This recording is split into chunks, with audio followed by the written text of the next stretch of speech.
अर्हन्तो भगवत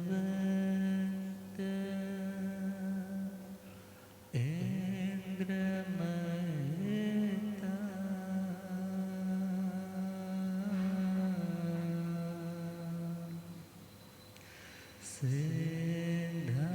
सिद्धाश्रसे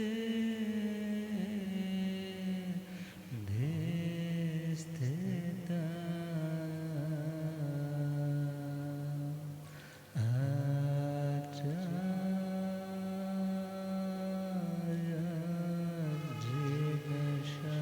आचार्यजिनशासनो नतिकरा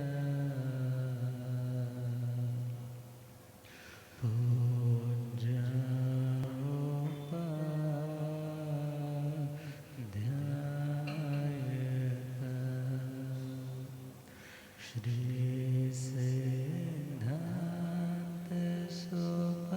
श्रीसिद्धान्तसुपाठका मुनिवरा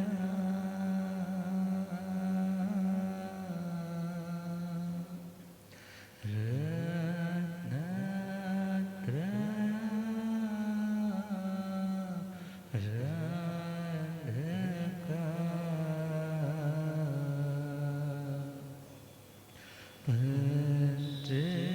पञ्चेते परमेष्ठिना प्रतिदिनं कुर्वन्तु नो मङ्गलं कुर्वन्तु नो मङ्गलम् धम्ममङ्गलमुकुट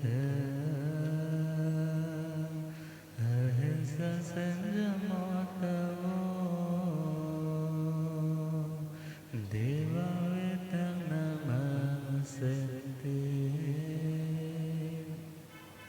जसभ्रमे मनो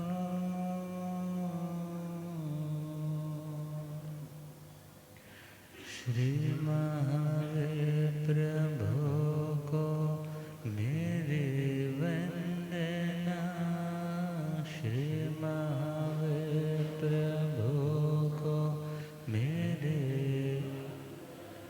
वंदना वंदना वंदना वंदना वंदना वंदना वंदना मुझको तारो प्रभु तार जो चंदना मुझको तारो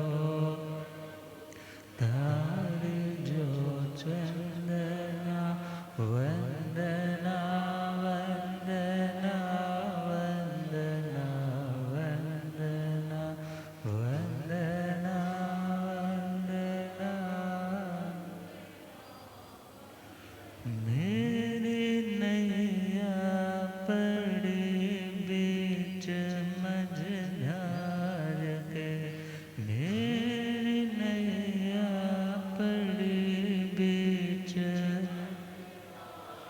कौन अपना यहाँ बीच संसार के कौन अपना यहाँ बीच तुम हो तारन तिरन आया तेरे शरण तुम हो तारन तिरन आया तेरे चरणों में दाता है अभिवंदना तेरे चरणों में दाता है अभिवंदना वंदना वंदना वंदना वंदना वंदना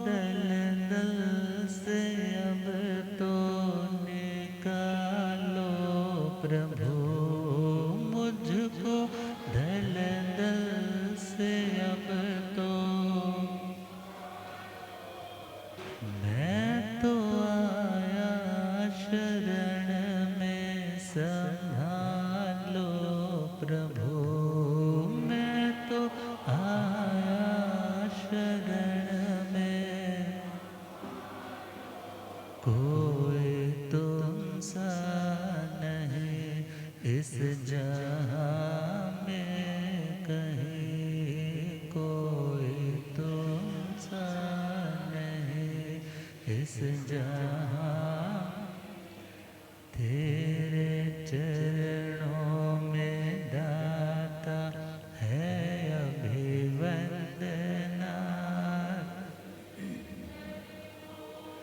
दाता है अभिवंदना, वंदना वंदना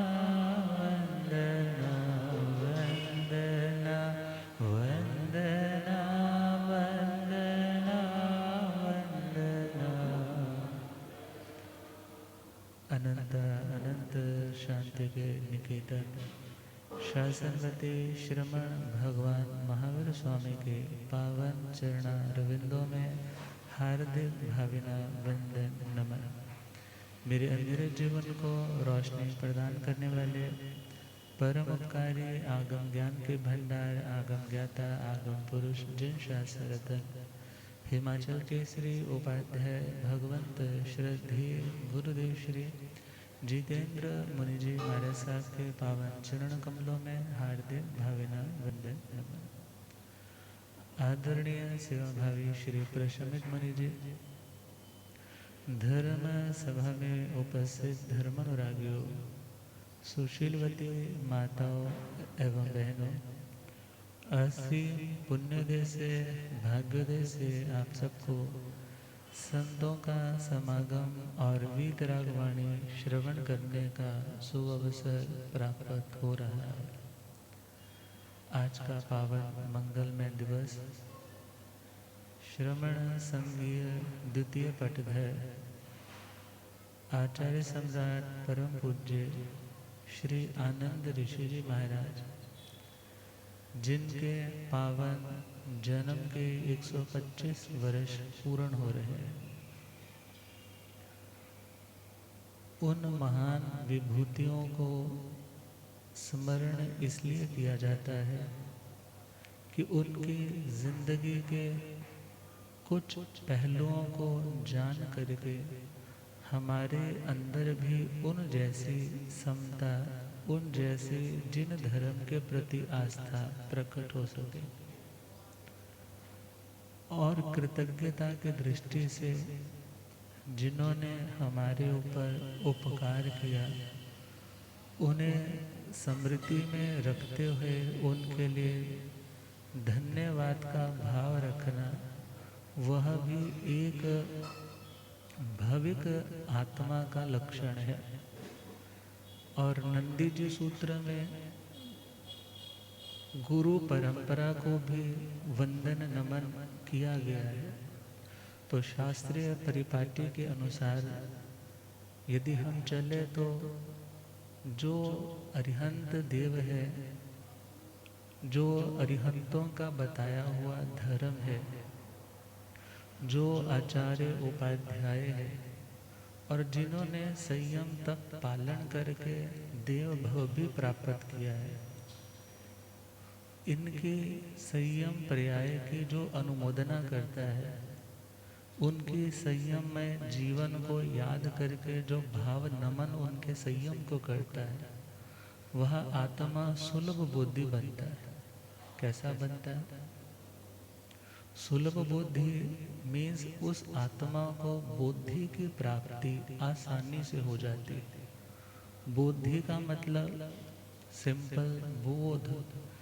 लोगस के पाठ में भी क्या कहते हैं? आरोग्य वो ही लाभ कि हे भगवान मुझे निरोग बुद्धि का लाभ मिले। शरीर निरोग हो ये बड़ी बात नहीं, मगर बुद्धि निरोग रहनी चाहिए, चिंतन निरोग रहना चाहिए, ज्ञान निरोग रहना चाहिए, श्रद्धा निरोग रहनी चाहिए, चारित्र दोषों से मुक्त रहना चाहिए। तो ऐसी आत्माओं को याद करने वाली आत्मा के बहुत से पर्याय जो अशुद्ध है वो हटने लग जाते हैं। तो आज का दिन आचार्य भगवंत को याद करेंगे और आचार्य भगवंत श्री आनंद ऋषि जी महाराज, जिनका लुधियाना में भी चौमासा हो चुका है 67 में शायद, और जिन जिन लोगों ने उनके पावन दर्शन, उनके जिन वचनों को सुना है, वो आत्माएं जानती हैं कि वो कैसे शांति के देवता थे। आचार्य भगवंत पूज्य श्री आत्माराम जी महाराज जो ज्ञान के देवता थे, समता विभूति थे, धर्म दिवाकर थे, और उन्हीं के उस पाठ परंपरा पे आने वाले आचार्य भगवंत श्री आनंद ऋषि जी महाराज, उनकी भी जिंदगी कोई सामान्य नहीं, बल्कि वे भी असाधारण व्यक्तित्व के धनी थे। तो पावन जन्म 27/7/1900, 27 7वां महीना सन 1900 में चिचौंडी नाम का गांव महाराष्ट्र में है, चिचौंडी। और उस गांव में माता हुलसा देवी और पिता देवी चंद जी, माता हुलसा देवी और पिता श्रीमान देवी चंद जी गुगलिया। वो लोग उधर जैन कम प्रयोग करते हैं, अपने गोत्र प्रयोग करते हैं, मगर वो परिवार जैन परिवार गुगलिया गोत्र। और वहाँ पर इनका पावन जन्म सावन सुधी एकम, सावन की शुद्ध मतलब जब चंद्रमा की कलाएं बढ़ने लगती हैं उसको शुद्ध बोला जाता है। वैसे तो एकम की जगह आज चौथ लग गई है, मगर हम लोग अपनी फैसिलिटी के अकॉर्डिंगली क्या करते हैं, उन चीज़ों को मोल्ड कर लेते हैं, चलो ज़्यादा धर्म ध्यान हो सकेगा। तो इनसे पूर्व इनके बड़े भाई उत्तम चंद जी गुगलिया, उत्तम चंद जी गुगलिया परिवार में किसी चीज़ की कमी नहीं है, सुंदर काम है और सुंदर अध्ययन की व्यवस्था है। मगर एक समय कि बेटा देवी चंद विद्यालय को गया है और पाठशाला से जैसे ही घर लौटा तो क्या देखा कि सारा गली मोहल्ला इकट्ठा होकर के हमारे घर के बाहर खड़े होकर के कुछ लोग बातें कर रहे हैं, कुछ रो रहे हैं। जब थोड़ा भीतर जाकर के देखा तो माँ ने अपनी सुहाग की चूड़ियाँ तोड़ दी, सिंदूर पोंछ दिया है, और पिताजी सदा सदा के लिए छोड़ करके जा चुके। जिंदगी में हजारों से मेला जोड़ा, जिंदगी में हजारों से मेला जोड़ा, हंस जब जब उड़ा वो अकेला उड़ा। जिंदगी में हजारों से मेला, हंस जब जब उड़ा वो संगी साथी न कोई भी साथ चला, हंस जब जब उड़ा वो ठाठ सारे के सारे बड़े रह गए, कोठे बंगले खड़े के खड़े रह गए। ठाठ सारे के सारे बड़े रह गए, कोठे बंगले खड़े के खड़े रह गए। बस नगीने जड़े के जड़े रह गए, अंत में लखपति को ना ढेला जोड़ा। जिंदगी में हजारों से मेला जोड़ा, हंस जब जब उड़ा वो। माँ के पास आकर पूछा, माँ तू रो रही है, पिताजी ऐसे क्यों सो रहे हैं, ये उठ क्यों नहीं रहे? तो भाई उत्तम चंद जी ने उसको एक और किया,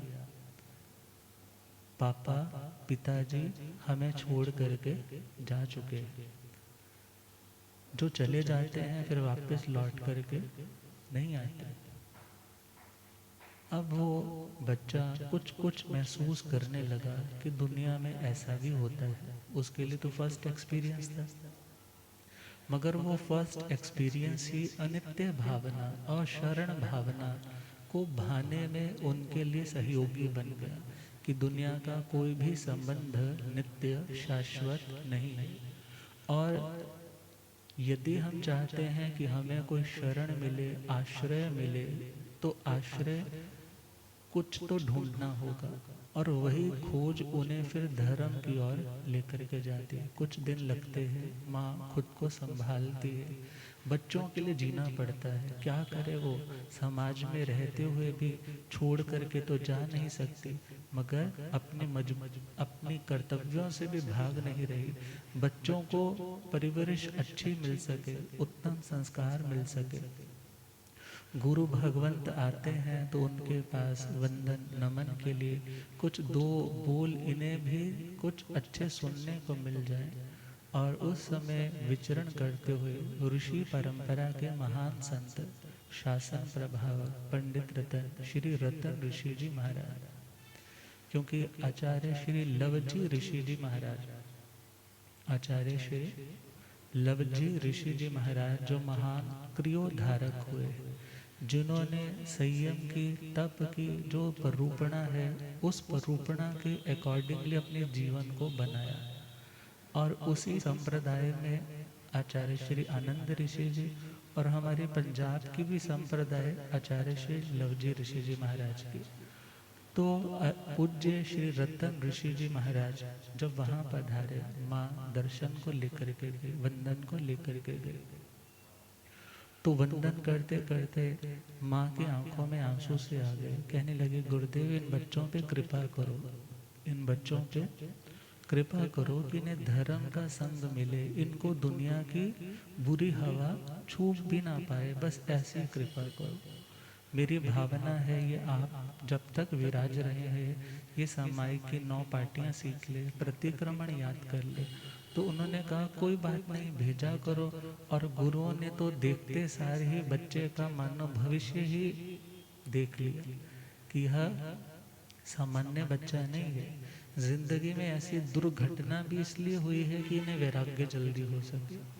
और माता से कहा, आप चिंता न करें हे श्राविका, इसको रोज भेजो, वो प्रतिदिन आ रहा है, तीव्र बुद्धि है, तीक्ष्ण बुद्धि है, पाठ भी याद हो गए, प्रतिक्रमण भी स्टार्ट हो गया, और वहाँ से विहार करने के दिन आ रहे हैं। अब बच्चे से पूछा गुरु महाराज ने, आपको महाराज जी बनना है? बोले हाँ, मुझे तो बहुत अच्छा लग रहा है, अभी कुछ 10, 11, 12 साल के होंगे। हाँ, मुझे तो बहुत अच्छा लग रहा है, घर जाके तो मेरे को ऐसा सुकून नहीं मिलता जितना सुकून मुझे यहाँ आपके श्री चरणों में मिलता है। तो माँ से बात तो करनी पड़ेगी, बिकॉज वो उन्हीं के संप्रदाय की श्राविका, ऋषि संप्रदाय की ही श्राविका थी। जब वो आई तो कहने लगे, हे श्राविका हुलसा, आज हमारी झोली में कुछ डाल दे, आज हमारी झोली में कुछ डाल दे। गुरुदेव सब कुछ तो आपका दिया हुआ, सब कुछ तो आपका ही दिया हुआ, आपका, मैं आपको क्या अर्पण करूं, सब आपका ही तो है। बोले अच्छा, यदि ऐसा है तो अपने इस पुत्र देवी चंद जी के लाल को, नेमी चंद जिनका नाम है, आचार्य श्री आनंद ऋषि जी का नाम क्या था? नेमी चंद। बोले नेमी चंद को हमें सौंप दो, हमें स्पुर्द कर दो। एकदम आंखों से झरझर आंसू बहने लगे, मगर फिर खुद को संभाला। कहने लगे, गुरुदेव यदि आपको लगता है कि ये बालक कुछ बन सकता है, कुछ संघ में उत्तम कार्य कर सकता है, तो मैं अपनी ममता के बहाव को रोकने का प्रयास करूंगी, इसके दीक्षा में मैं विघ्न नहीं डालूंगी। तो गुरु महाराज तो वहाँ से विहार करके मेरी गांव की ओर आ गए। चिचौंडी गांव के बिल्कुल पास ही है, 5-7 किलोमीटर होगा। क्योंकि जब हमारा उधर जाना हुआ गुरुदेव के साथ, तो चिचौंडी गांव में भी गए, और उस चिचौंडी ग्राम में जहाँ उनका जन्म हुआ था, जन्म स्थान पे ही उन्होंने एक छोटा स्मृति स्वरूप समाधि स्थल बनाया है, ऊपर रूम्स बनाए हुए हैं। और वहाँ के स्थान की खासियत है, क्योंकि वहाँ पर हर तरह के कौम के लोग आते हैं। मराठी लोग भी है, मुस्लिम लोग भी है, जैन कम्युनिटी कभी थी, मगर उस टाइम जब हम गए थे तो 4 5 10 घर होंगे। और हमने देखा कि गर्मियों के दिन थे तो दरवाजे सारे नीचे स्थान के खुले रहते थे, तो लोग आते बाहर मत्था टेकते और चले जाते। कोई भी कौम का होता, वो लोग तो कहते ये हमारे देवता हैं। ये कौन है? हमारे देवता है, ये उनकी अपनी धारणा। और जब कोई काम उनका बन जाता तो वो उनके समाधि पे चीनी चढ़ाने आते। क्या चढ़ाने आते? चीनी चढ़ाने आते। और वहाँ की खासियत कि वहाँ पर रखी हुई चीनी पे चींटियाँ नहीं आती। वहाँ पे रखी हुई चीनी पे चींटियाँ नहीं आती। वो तो हम भी देख रहे थे, मगर हाँ कुछ तो अतिशय महापुरुषों के होते ही है। मगर जब साधना काल में थे तो बड़े ही सरल, बड़े ही सहज। अभी तो दीक्षा होने जा रही है, हम मीरी गांव में पहुंच जाएं, और मीरी गांव जहां पर उनकी पावन दीक्षा होगी, तो देखा कि बालक को प्रतिक्रमण कंठस्थ है और लगभग उम्र 13 साल को छू रही है। तो माँ से कहा बेटे ने कि माँ अब मुझे गुरु महाराज के पास रहने की आज्ञा दीजिए। आपके पास तो मेरा बड़ा भाई सेवा करने के लिए है ही। कोई कह सकता है 13 साल की उम्र क्या होती है, छोटी सी उम्र, क्या उसको बोध होता है? मगर जो उम्र है वो तो शरीरों की होती है। उम्र किसकी होती है? आत्मा की तो कोई उम्र नहीं होती है। तो जिस आत्मा ने पूर्व जन्मों में साधना का मार्ग सिलेक्ट किया हो, उसे जल्दी से वो मार्ग मिल भी जाता है, और छोटी ही उम्र में वो विरक्त होकर के साधु भी हो जाते हैं।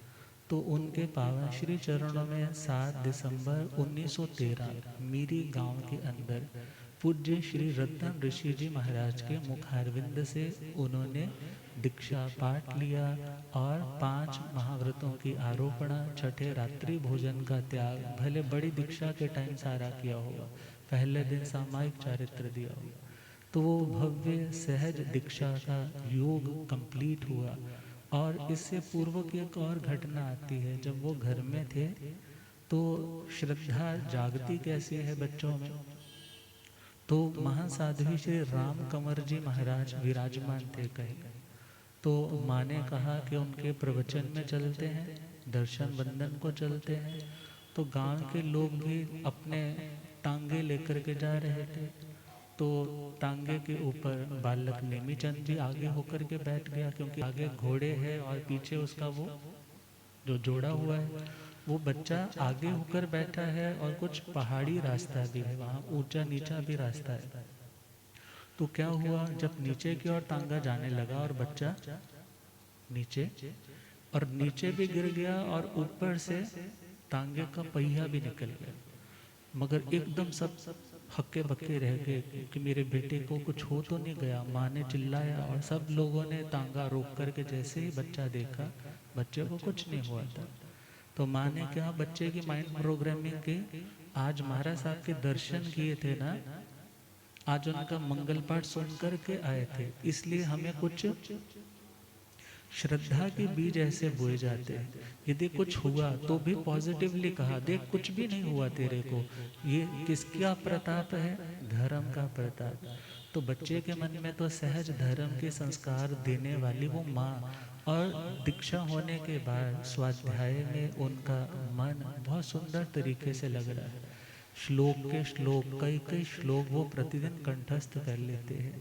और एक समय आता है जब पंडित राजधारी त्रिपाठी जी उन्हें पढ़ाते हैं, और पढ़ाने के बाद रिपोर्ट भी देते हैं बड़े महाराज को कि बहुत लायक है, बहुत प्रतिभा संपन्न है, जो पढ़ाता हूँ बल्कि उससे ज़्यादा ही पढ़ करके मुझे ये याद करके सुना देते हैं। हो ना हो ये पूर्व जन्मों का बहुत बड़ा साधक रहा है। और वह समय भी आया जब सन 1920 में, दीक्षा कब हुई थी? सन 1913 में।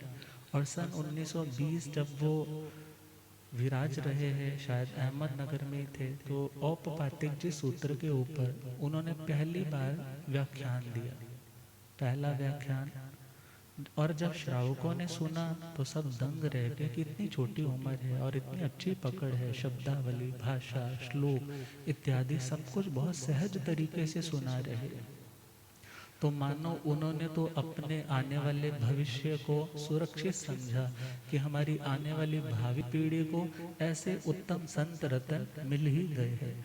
और वो भी समय आया जब सब सन 1927 का ऐसा वज्राघात हुआ कि पूज्य श्री रतन ऋषि जी महाराज समाधि पूर्वक काल धर्म को प्राप्त हो गए। अभी बच्चे की उम्र कितनी है टोटल? 27 साल। और दीक्षा पर्याय भी छोटी है, गुरु का भी योग हो गया। मगर उन्होंने क्या सोचा, इसको नेगेटिव में नहीं लिया कि हाय मैं बर्बाद हो गया, पहले घर पे था तो पिता चले गए, अब दीक्षा ली तो कुछ ही सालों में गुरु चले गए। ऐसा आरत ध्यान नहीं किया।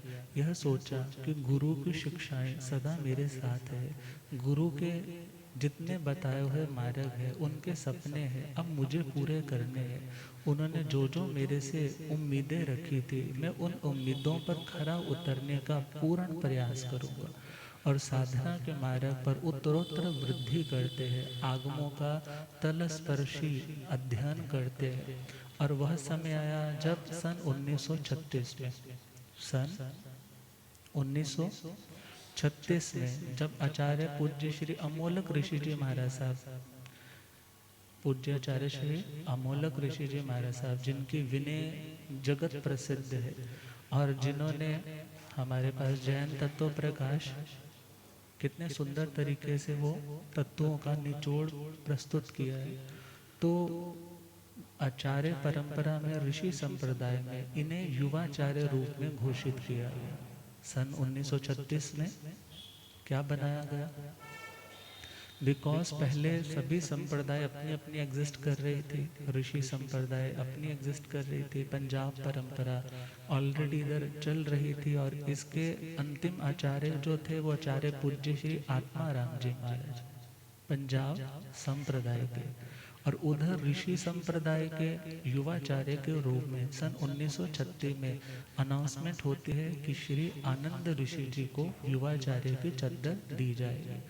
और सन 1942 में 1942 में उनकी प्रतिभा को देखते हुए, उनकी शास्त्रीय ज्ञान को देखते हुए, आचार व्यवहार को देखते हुए उन्हें संपूर्ण संघ की सहमति से क्या बनाया गया?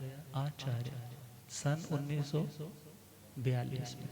और फिर वो समय आया जब कोई सपना संजोया था पूज्य आचार्य श्री अमोलक ऋषि जी महाराज, जैन दिवाकर पूज्य श्री चौथमल जी महाराज इत्यादि बुजुर्ग संतों ने, कि एक संघ होना चाहिए, एक समाचारी होना चाहिए, सभी साधु साध्वी अलग अलग क्षेत्रों में परस्पर आ जा सके और अपने जिन शासन की प्रभावना कर सके। तो वीर वर्धमान स्थानकवासी संघ, श्री वीर वर्धमान संघ की स्थापना करने का उनका भाव था। तो सन 1949 में वीर वर्धमान संघ के आचार्य के रूप में ब्यावर में इन्हें वो पदवी दी गई। और इसके पश्चात तो सन 1952 1952 सादड़ी में, सादड़ी सम्मेलन में आचार्य जी की पदवी किनको आई थी? जब श्रमण संघ बना, कई संप्रदायों ने अपने आचार्य पदों से त्याग पत्र देकर के एक आचार्य सिलेक्ट किया। और उस संघ के पहले आचार्य थे पूज्य आचार्य भगवंत जैन धर्म दिवाकर श्री आत्माराम जी महाराज। पूज्य श्री आत्माराम जी महाराज वहाँ किसी दौड़ में नहीं गए थे या मेरे को पदवी मिले इसलिए भी नहीं वहाँ पर पहुँचे, मगर उनकी प्रतिभा, उनका ज्ञान, उनकी समता, उनकी शासन की प्रभावना, शास्त्र के ऊपर टीका लेखन के माध्यम से दूर दूर रहे हुए साधु साध्वी भी उनके उस असाधारण प्रतिभा से वाकिफ हो चुके थे।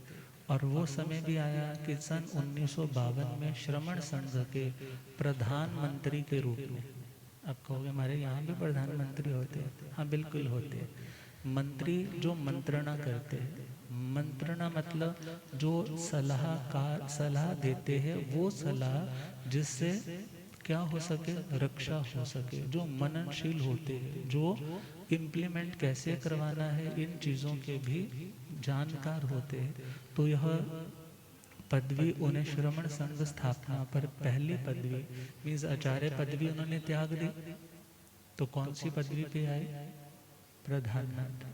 और वो समय भी आया जब सन 1955, मगर हम अब 55 से पहले चले सन 1953, 1953, जोधपुर के अंदर, कहाँ पे, जोधपुर के अंदर बड़े बड़े दिग्गज महापुरुषों ने संयुक्त चतुर्मास एक जगह पे चौमासा किया। किस लिए, कि एक दूसरे के प्रति हमारे मन में श्रद्धा का भाव आए, लोगों में एक सुंदर मैसेज पहुंच सके। तो जब श्रमण संघ का गठन हुआ था तो उपाचार्य के रूप में पूज्य श्री गणेशी लाल जी महाराज को सिलेक्ट किया गया था। और जब यहाँ चौमासा हुआ है जोधपुर में, तो उपाचार्य श्री गणेशी लाल जी महाराज और प्रधानमंत्री श्री आनंद ऋषि जी महाराज, और जिन्हें आज ज्ञान गच्छ के रूप में कहा जाता है, तो बड़े ही सरल और विद्वान महान पुरुष श्री समर्थ मल जी महाराज और पूज्य इतिहास मार्तंड पूज्य श्री हस्ती मल जी महाराज, पूज्य उपाध्याय श्री अमर मुनि जी महाराज साहब विरायतन वाले, और व्याख्यान वाचस्पति श्री मदन लाल जी महाराज साहब, इन सभी दिग्गज महापुरुषों का चौमासा इकट्ठा कहाँ हुआ, जोधपुर में। और फिर वो समय भी आया जब 1955 में इन्हें श्रमण संघ के उपाध्याय के रूप में सिलेक्ट किया गया, श्रमण संघ के उपाध्याय के रूप में। और वो समय भी आया जब इधर हमारे आचार्य भगवंत काल धर्म को प्राप्त होते हैं, और इनका चतुर्मास बॉम्बे में था, मगर इनकी चद्दर समारोह आचार्य सम्राट अजमेर में सन 1964 में, सन 1964 में आचार्य श्री आनंद ऋषि जी महाराज श्रमण संघ के द्वितीय पटधर के रूप में हमारे उपकारी बनकर के सामने आए। और आचार्य भगवंत पूज्य श्री आनंद ऋषि जी महाराज जो बहुत ही सरल थे, बहुत ही सहज थे, बहुत ही विनम्र थे, बहुत ही ज्ञानवान थे, कितने कितने श्लोक प्रतिदिन रिवाइज करते, कितना कुछ उन्हें कंठस्थ था। भले वो अपने जैन आगमों की बात हो, भले वो गीता रामायण की बात हो, जब पंजाब में आए तो पंजाब की गुरबाणी के भले श्लोक हो, यदि उधर विचर रहे हैं तो संत तुकाराम जी, संत जो उधर के मराठी भक्त इत्यादि रहे हैं, ज्ञान देव जी, तो उनकी चौपाइयाँ, उनके दोहे भी उनके प्रवचनों का श्रृंगार होती। और उनकी कथा में आने वाला सिर्फ जैन समुदाय ही नहीं, बल्कि सभी समुदाय के लोग उनके एक अलग से व्यक्तित्व को मानो देख करके खींचे चले आते थे। और वो ऐसे शांति के देवता थे। जब पंजाब की ओर आए हैं, दिल्ली में पधारे हैं जब, तो दिल्ली में पूज्य श्री भागमल जी महाराज, पूज्य श्री भागमल जी महाराज साहब, और वो ऊपर विराज रहे थे सदर के स्थानक में। और जिन्होंने प्रत्यक्ष देखा है वो बताते हैं कि पूज्य आचार्य भगवंत तो विनंती करके पहुंच गए हैं वहाँ पे पाठ के ऊपर कि प्रवचन में जाना है, तो जनता जनार्दन भी बहुत श्रवण करने के लिए आए हैं। और इधर पूज्य श्री भागमल जी कुछ वयोवृद्ध महान संत है, बड़े संत है, अब उनसे सीढ़ियाँ उतरा नहीं जाता। मगर जब देखा कि व्याख्यान शुरू हो गया और हमारे श्रवण संघ के ताज हमारे पास आए हैं और वो नीचे पधारे हैं, तो मुझे तो जाना ही चाहिए। तो सीढ़ियों पे बैठ बैठ कर के उतरे, सीढ़ियों पे बैठ कर के उतरे, हिम्मत करके थोड़ा थोड़ा चल कर के हॉल की ओर आए।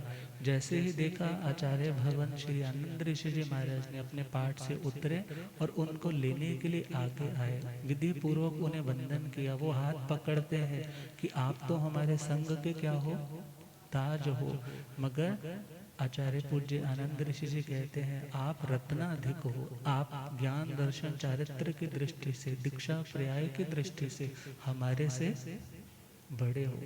अर्थात जो वास्तव में बड़े होते हैं उनमें बड़प्पन भी एक अलग ही किस्म का होता है। और दो शब्द आते हैं, एक लीडर और दूसरा बॉस। एक लीडर और दूसरा बॉस। अब बॉसी नेचर वाला क्या होता है, वो बोलता है डू इट, ऐसे करो ऐसे करो ऐसे करो, ऐसा किया तो ऐसा हो जाएगा।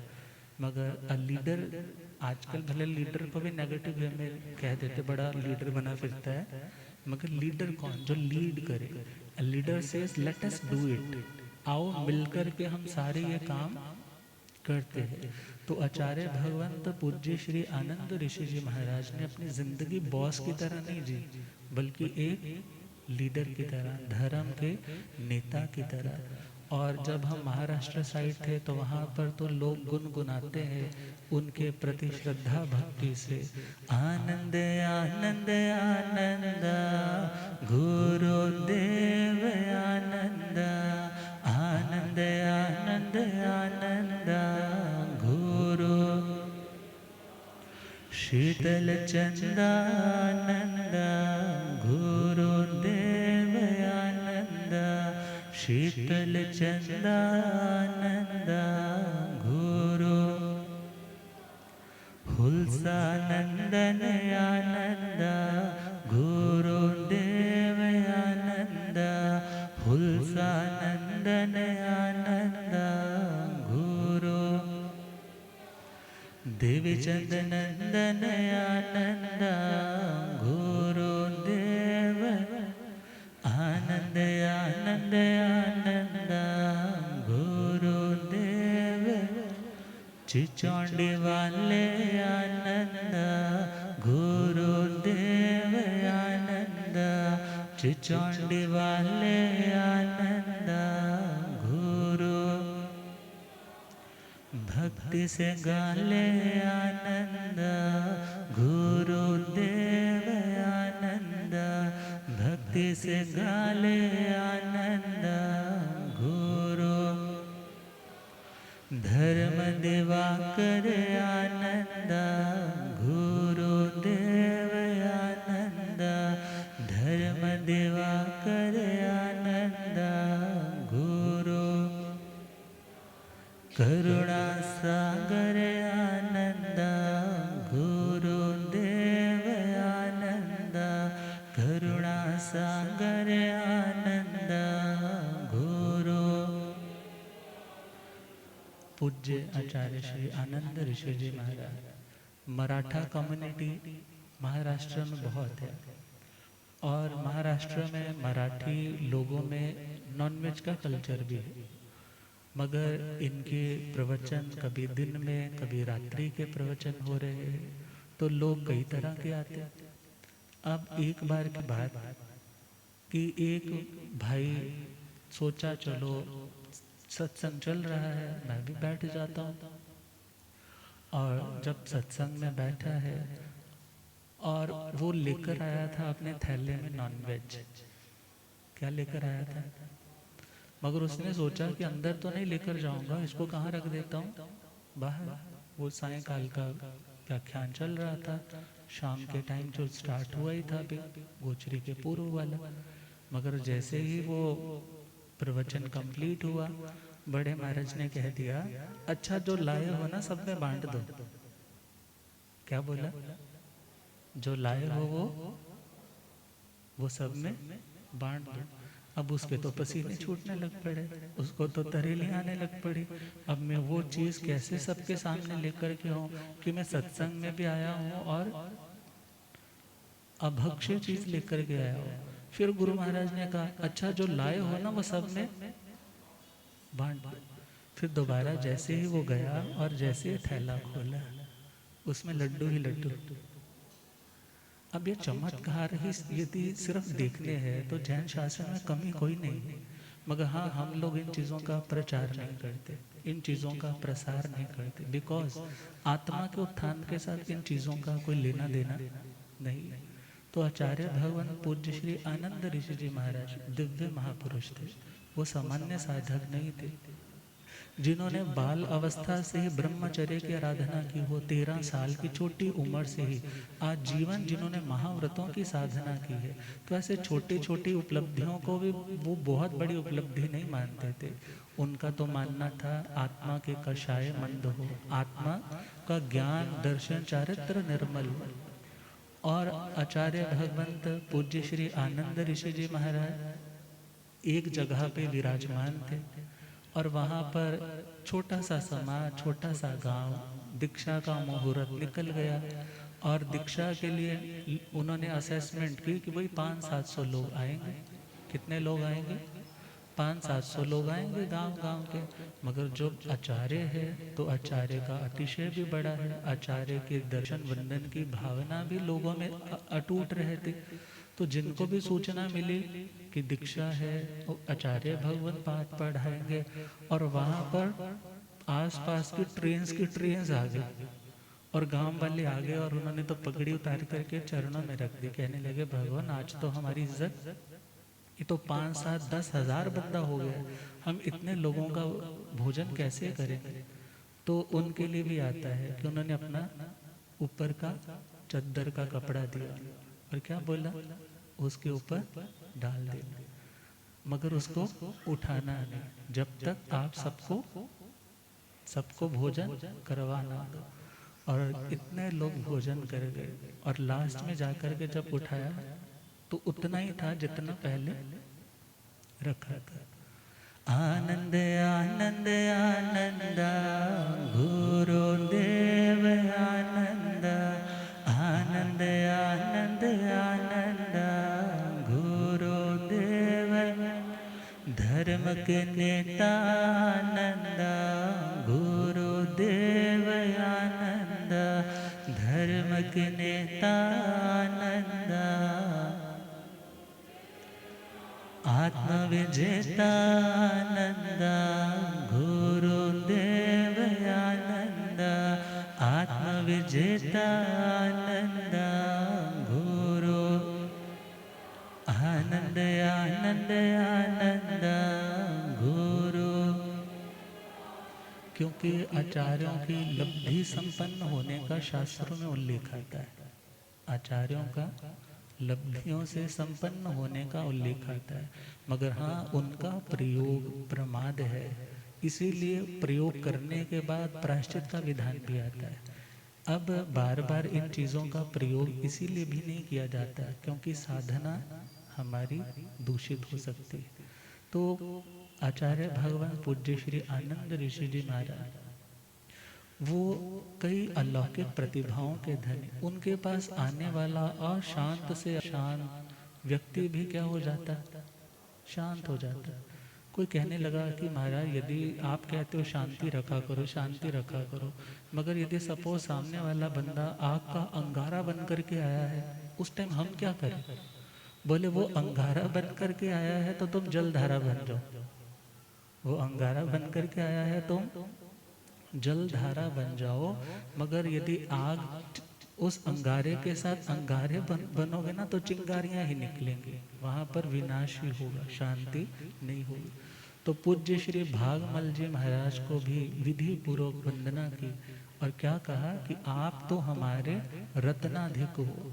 और चांदनी चौक का चौमासा भी हुआ दिल्ली में, और जब अम्बाला की ओर पधारे हैं तो उन्हें एस्कॉर्ट करने के लिए पंजाब प्रवर्तक पंडित रतन श्री शुक्ल चंद जी महाराज साहब, पूज्य उपाध्याय श्रवण श्री फूलचंद जी महाराज साहब, पूज्य श्री ज्ञान मुनि जी महाराज साहब, पूज्य श्री विमल मुनि जी महाराज साहब आदि संत मुनिराज उन्हें लेने के लिए पधारे।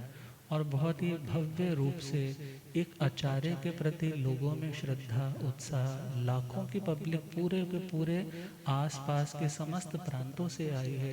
क्यों? क्योंकि कौन पधारे हैं?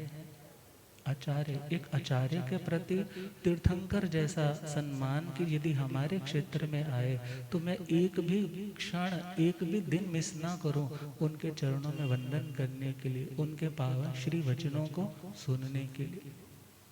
और वो समय भी आता है जब बड़ौत में भी चौमासा हुआ, दिल्ली में भी हुआ, लुधियाना में भी हुआ, और लुधियाना के बाद जम्मू में हुआ, और जम्मू से फिर मालेर कोटला में चौमासा हुआ। और पंजाब के लोग तो ऐसे दीवाने थे उनके सर मना पूज्य आचार्य भगवंत के। जब हम अहमदनगर गए तो वहाँ के संत मुनिराज कहने लगे कि यदि आचार्य भगवान के पास सबसे ज़्यादा कहीं से लोग दर्शन करने के लिए आते थे ना, तो पंजाब से आते थे। कहाँ से आते थे? क्योंकि पंजाब में भक्ति बहुत है। पंजाब में भक्ति बहुत है। गुण दिख जाए, सामने वाले के अंदर कुछ क्वालिटी दिख जाए, सरलता दिख जाए, सहजता दिख जाए, विनय दिख जाए, विवेक दिख जाए, तो ये किसी का सम्मान करने से पीछे नहीं हटते। तो आचार्य भगवंत पूज्य श्री आनंद ऋषि जी महाराज ने आचार्य होने के नाते इधर के संतों को साथ लेते हुए सभी क्षेत्रों को स्पर्शित किया। क्यों? क्योंकि जहाँ जहाँ जाएंगे लोगों में धर्म की जागृति आएगी, लोगों में श्रद्धा का भाव आएगा, नियम पच्चखान का भाव आएगा। और पूज्य भगवंत जब गिद्दड़बाहा वाले पूज्य श्री चंदन मुनि जी महाराज साहब, कवि चक्र चूड़ामणि, उनके गुरुदेव तपस्वी श्री पन्ना लाल जी महाराज साहब, जिनके लिए गुरुदेव कहते हैं 12 महीने वो स्थविरवास थे वहाँ, और 12 महीने एक ही जगह उस गैलरी में ही उनका आसन होता था, सर्दी हो गर्मी हो, अर्थात उन्होंने अपना आसन कभी इधर से उधर मतलब, तो और तपस्वी थे, महान विवेकशील साधक थे। और जब उनके श्री चरणों में भी पहुंचे तो उन्हें भी आचार्य भगवंत दीक्षा में छोटे थे और वो दीक्षा में बड़े थे। उन्होंने विधि पूर्वक उन्हें उठ बैठ करके वंदना कर रहे हैं। वो मना कर रहे हैं कि आप हमारे सर के ताज हो, आप हमारे सर ताज हो, आप आचार्य हो, आचार्य आप ऐसे मत झुकिए, आपकी वंदना हमने वैसे ही ली, अर्थात विनम्रता की प्रतिमूर्ति। और एक इंसिडेंट आता है कोपर गांव का, क्योंकि उनको अलग अलग लैंग्वेजेस पढ़ने का भी शौक था। तो कोपर गांव के जो मौलवी थे तो उनसे एक किताब थी गुलिस्ता, वो पढ़ रहे थे। तो जब पढ़ने का वक्त आया, टाइम हुआ उनके आने का, तो आचार्य भगवान अपने फट्टे से क्या हो गए, नीचे आसन बिछा करके नीचे बैठ गए। तो साथी मुनि ने कहा, आप क्या हो संघ के? आप तो संघ के राजा हो, राजा, और राजा नीचे थोड़े बैठता है, राजा तो कहाँ बैठेगा, ऊपर बैठिए आप। तो आचार्य भगवान नीचे बैठे रहे। मौलवी जी आए, उन्होंने कहा कि आप बहुत महान आत्मा है, आप नीचे क्यों बैठे हो, मैं तो संसारी आत्मा हूँ। मगर वो कहने लगे, जिससे ज्ञान लेना हो उस ज्ञान लेने वाले की विनय जरूर करनी होती है। जिससे ज्ञान लेना है उसकी विनय करनी होती। अर्थात सिर्फ उस नॉलेज की दृष्टि से भी उन्होंने अपने बाकी संतों को क्या मैसेज दिया कि तुम्हें विनयशील बनना है। क्या बनना है? हाँ, उसको मत्था तो नहीं टेका उन्होंने, क्योंकि वो जानते हैं अपनी मर्यादा को, मगर जो एक विनय एक व्यक्ति के अंदर गुण होना चाहिए, उसके लिए वो उन गुरुदेव पधारे। हो रब मेरा सतगुरु बन के आया मैनू,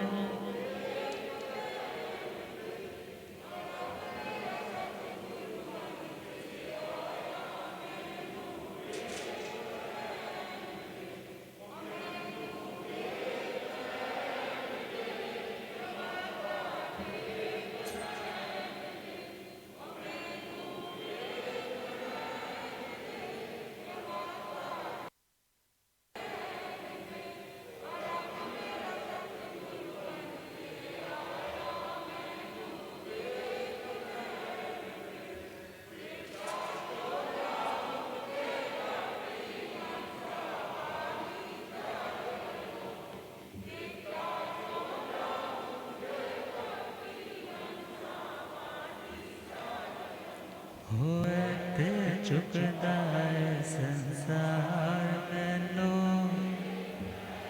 होते चुकदा है संसार मैनू, हो रब मेरा सतगुरु बन के आया मैनू। हो पौंदे पौंदे पानी गंदा सूखे घूटे हरे कर देंदा पौंदे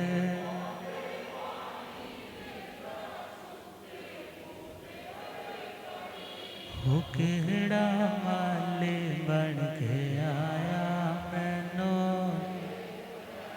हो रब मेरा सतगुरु बन के आया मैनू हो मेरे सतगुरां दे द्वारे मंदिर मस्जिद ते गुरुद्वारे मेरे सतगुरां दे हो केड़ा तारण हाराया मैनू हो केड़ा तारण हाराया मैनू हो रब मेरा सतगुरु बन के आया मैनू हो मैनू वेख लैण दे के मत्था टेक लैण दे ओ मैनू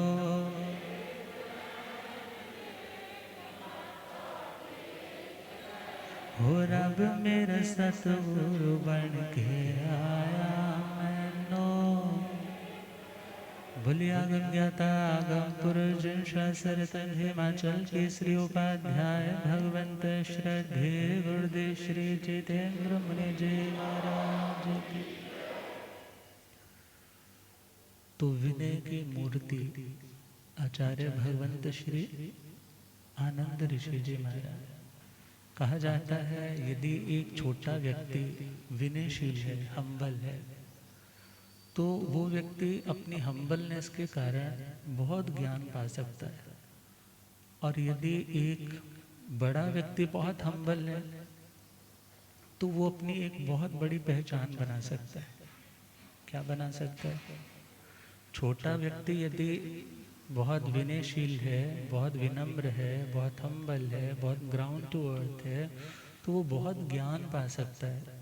और बड़ा व्यक्ति यदि कोई बहुत हम्बल है, विनयशील है, बहुत सबसे प्रेम से बात करता है, कोई अक्कड़ नहीं है, तो वो अपनी एक अलग पहचान बना सकता है, हिस्टोरिकल बन सकता है। लोग उसकी उपमा देंगे, अरे इतना बड़ा आदमी था मगर उसके अंदर विनय हम सोच नहीं सकते। तो हमारे तुम्हारे पास तो थोड़ा सा कुछ मिल जाए तो हम दूसरों को पहचानते नहीं, मगर इतने बड़े संघ के सरताज आचार्य भगवान श्री आनंद ऋषि जी महाराज, एक साधारण व्यक्ति आ रहा है पढ़ाने के लिए, मगर क्या बैठे हैं नीचे धरती पर बैठकर ही उससे पढ़ रहे हैं कि विद्या का उपार्जन करना है, यदि कुछ सीखना है तो तुम उस व्यक्ति के ज्ञान को क्या कर रहे हो, उस व्यक्ति के ज्ञान पर लगाए गए पुरुषार्थ का विनय कर रहे हो, उस व्यक्ति का विनय नहीं है। तो खैर पूज्य आचार्य श्री आनंद ऋषि जी महाराज ने, जिन्होंने छोटी ही अवस्था में सन 1936 में ही पाथड़ी बोर्ड का निर्माण कर दिया था। मीन्स जैन साधु साध्वी पढ़ना चाहते हैं, उस टाइम ऐसी तो अवेलेबिलिटी नहीं थी कि किसी भी यूनिवर्सिटी का फॉर्म भरो, फिल करो और वहाँ की पढ़ाई करो, पेपर देने के लिए चले जाओ। तो उस टाइम के कल्चर के अकॉर्डिंगली जैन साधु साध्वी की पढ़ाई या श्रावक श्राविका की पढ़ाई के लिए जैन पाथड़ी बोर्ड का निर्माण किया गया, जहाँ आज भी साधु साध्वी जी महाराज जैन सिद्धांताचार्य, शास्त्री इत्यादि कई कोर्सेज हैं जो आज भी चलते हैं। और आचार्य भगवंत के प्रवचनों का संग्रह, जिसमें जटिल से जटिल विषयों को भी छोटी छोटी कहानियाँ दोहों के माध्यम से सरलता पूर्वक तत्वों को समझाया है। और उनके प्रवचनों का संग्रह है आनंद प्रवचन। कौन सा? बहुत से साधु साध्वी जी महाराज उन प्रवचनों को रीड करके, उन व्याख्या ग्रंथों को रीड करके अपने प्रवचनों को प्रिपेयर भी करते हैं। तो आचार्य भगवंत जिनके जब पढ़ोगे तो वहाँ पर इंग्लिश की कोटेशंस भी मिलेगी, उर्दू के शेयर भी मिल जाएंगे, फारसी की भी बातें मिल जाएंगी, और बौद्ध धर्म के, जैन धर्म के, वैदिक धर्म के, संस्कृत के कई तरह के अलग अलग श्लोक आपको एक ही व्याख्यान में उनके पढ़ने को मिल जाते। मीन्स वर्सेटिलिटी थी, ज्ञान में उनका बहुत विस्तार था। और स्वाध्याय की उनको बहुत रुचि थी। इवन वो अपने पास बैठा कर के साधु साध्वी जी, श्रावक श्राविका जी बैठे हैं, एक प्रार्थना और एक स्वाध्याय। और स्वाध्याय में भी प्रॉपर सुनते, पढ़ाते। इवन अंतिम समय भी जब आ गया ना, उस टाइम भी उनका वो क्रम चलता था, भले लेटे लेटे ही सुन रहे हैं मगर सबकी घेर करके बैठे हैं, विनय भक्ति पूर्वक शास्त्र की बातें चल रही हैं, वाचना प्रचना चल रहा है, या उनको जो जो वो सूत्र पढ़ते थे तो वो सूत्र उनको सुनाए जाते। तो खैर पूज्य आचार्य श्री आनंद ऋषि जी महाराज इधर का भी भ्रमण किया, पंजाब, पूर्ण फरसा, और फिर राजस्थान, महाराष्ट्र की, और फिर पूना वापस पधारे। सन 1986 में पूना सम्मेलन हुआ। पूना क्या हुआ? सम्मेलन, जहाँ पर कहाँ सैकड़ों साधु साध्वी जी और लाखों समूह में लोगों का आगमन हुआ। और उस समय अनाउंसमेंट हुई कि हमारे तृतीय पटधर कौन होंगे और आने वाले भावी और उनके भी उत्तराधिकारी कौन होंगे। तो उपाचार्य के रूप में पूज्य साहित्य मनीषी श्री देवेंद्र मुनि जी महाराज को नॉमिनेट किया गया, अनाउंस किया गया। और युवाचार्य के रूप में, युवाचार्य के रूप में हमारे वर्तमान के ध्यान योगी आचार्य भगवंत तप सूर्य डॉक्टर श्री शिव मुनि जी महाराज को सिलेक्ट। और आज जो वर्तमान में युवाचार्य के लिए सिलेक्टेड है वो आचार्य भगवंत के ही शिष्य, सबसे छोटे शिष्य पूज्य श्री महेंद्र ऋषि जी महाराज। तो आचार्य भगवंत पूज्य श्री आनंद ऋषि जी महाराज जो अपने अंतिम दिवसों में अहमदनगर की भूमि पर रहे। और अहमदनगर वाले लोग तो बस उनके भक्ति भावना ही एक अलग है जो हमने वहाँ नोट की। उनको तो बस ये है कि हम उनके उस रूम में बैठते हैं, जाके पाठ करते हैं। हमें तो ये होता है हमारे आनंद बाबा हमारे पास है, हमारे आनंद बाबा हमारे पास है। और हर शहर शहर में पाठशालाएं चलती है, स्वाध्याय की पाठशाला है आचार्य भगवान पूज्य श्री आनंद ऋषि जी के नाम से। और आनंद ऋषि जी महाराज साहब एक ऐसे वाइड सोच वाले आचार्य थे, नैरो माइंडेड नहीं थे। उन्होंने समाचारी कभी किसी समय के लिहाज से विज्ञप्ति दी होगी। तो हम लोग राहुरी फैक्ट्री एक गांव आता है, तो आजकल संप्रदाय कुछ कुछ क्लेशों के कारण एक दूसरे के स्थानक में वहाँ रुकवाने का ज़्यादा ट्रेंड नहीं है। पंजाब उदार है। पंजाब कैसा है? उदार है। उदारता ही हमारे पूर्वजों ने सिखाई है, मगर कुछ कारण रहे होंगे जो उधर के लोग भी कुछ कुछ अपने आप को रिजर्व रखने लगे होंगे। तो आचार्य भगवंत की विज्ञप्ति पे एक बहुत सुंदर लाइन लिखी हुई थी, जब रीड कर रहे थे ना, पढ़ रहे थे कि आचार्य भगवंत के वहाँ लिखा था, साधु साध्वी जी तुम्हारे घर पे आए और झोली खोले, पात्रा रखे, तो तुम्हारा ध्यान उनके पात्रे की ओर जाना चाहिए, उनकी शक्ल की ओर नहीं जाना चाहिए। ये कौन सी संप्रदाय से है? उस संप्रदाय के हैं, अच्छा मेरे वाले तो ज़्यादा भावना से दो, अपनी संप्रदाय के नहीं है तो ऐसे मीन्स ऐसे विचार जिस आचार्य के होंगे उनके संग में कहाँ कट्टरता होगी, उनके संग में कहाँ एक दूसरे से बंटवारा करने की भावना होगी। तो आचार्य भगवंत जो स्वयं क्रिया निष्ठ भी थे, स्वाध्याय निष्ठ भी थे, ध्यान निष्ठ भी थे, जप निष्ठ भी थे। और आने वाला व्यक्ति जो दूर से गया जब प्रेम से ऐसे सहलाते तो लोग कहते इतने घंटों की थकावट हमारी एक ही बार में दूर। हमारे गुरुदेव के बारे में भी ऐसे ही कहते हैं। ये नहीं है कि मेरे गुरुजी हैं इसलिए मैं बोल रहा हूँ, मगर जब भी लोग आते हैं तो क्या कहते हैं, भले गुरुजी कोई बात भी ना करे, एक दो घंटे भी हम बैठे रहें, बस ऐसे मुस्कुरा के ऐसे देख लेते ना, तो ऐसे लगता है मेरे को सब कुछ मिल गया। तो ऐसे पावन आचार्य भगवंत जब अंतिम समय आया और 28 मार्च सन 1992 में उनका समाधि पूर्वक भव पूरा हुआ। और जब भव पूरा हुआ तो नगर के लोग, अहमदनगर को शॉर्ट फॉर्म में नगर ही बोलते हैं, तो वहाँ के लोग बताते हैं कि पूरा शहर बंद था, लाखों पब्लिक थी, हिंदू क्या, जैन क्या, मुस्लिम क्या, अन्य अन्य कौमों के कितने कितने लोग आए हुए थे। और दुकानें बंद थी, मगर जब देखा कि पब्लिक बहुत है, कोई बच्चे भी हैं, प्यासे भी हैं। तो जो मुस्लिम कम्युनिटी के लोग भी थे, उन्होंने भी अपनी दुकानें खोल दी कि इन लोगों को जो सामान है बांट दो, जो सामान है इनको दे दो। ये तो हमारे पीर थे, हमारे पैगंबर थे, ये हमारे महान आत्मा थे। अर्थात जो सबके साझे थे, जो सबके लिए प्रेम का संदेश देने वाले, अहिंसा का संदेश देने वाले थे।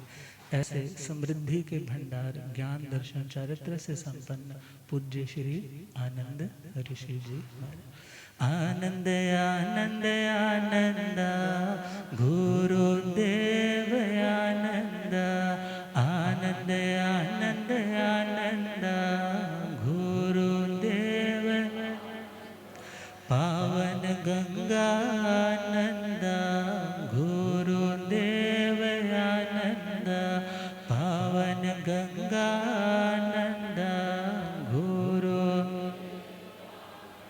सुबह शाम भी आनंद गुरुदेव आनंद, सुबह शाम भी आनंद,